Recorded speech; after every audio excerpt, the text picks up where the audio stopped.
From the bright lights of Hollywood Supermodel, sex, drugs, 80s. Who should we call? Of course we'll call McInerney. to the big city of New York, Downtown, there was a lot of creative energy. You could still hear the Ramones, see Jim Carroll and Andy Warhol and Lou Reed. if the road to excess leads to the Palace of Wisdoms, Oh!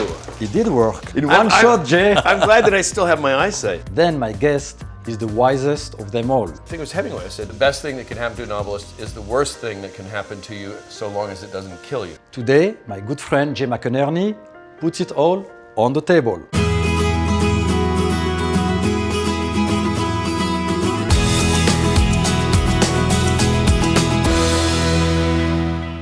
This is how I like to end a meal, with cheese. Me too. Some people start the meal with cheese, and I don't. I prefer the French practice of cheese after the meal. I And agree know with do. you. Cheese should be at the end.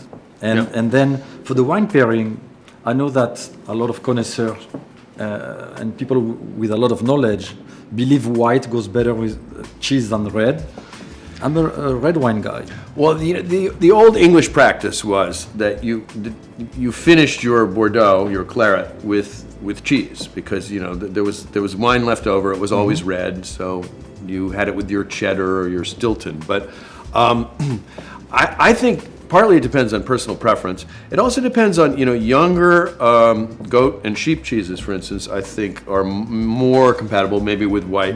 I think it's important to not freak out about wine pairings.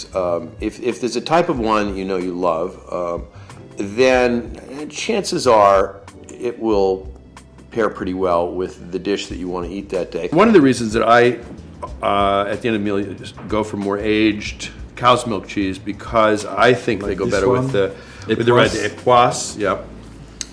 This is a Swiss cheese called Forsterkäse. Well, I was going to get Vacherin, but it's kind of the end of the season for Vacherin. This is similar. So creamy, very creamy, They call it a lumberjack cheese. I'm not quite sure why, but and this is just a real favorite of mine called Midnight Moon. It's made in Holland. It's an aged. It's an aged goat milk cheese. It's aged for about 6-8 months. It has a really great kind of nutty, buttery flavor. And I think these ones you could kind of go either way, but I bet you're going to go red. Eric drinks red Bordeaux with almost everything. It drives his sommelier, Aldo Somme, mad because Aldo's entire life is devoted to finding the perfect wine and food pairings. I'm going to try this one. Start with Let's the see Forsterkäse. where it is. That's probably the way to go. Does very it taste like flavorful. Vacherin? No, it doesn't taste like Vacherin at all. But it's very flavorful. It has a nice acidity in it.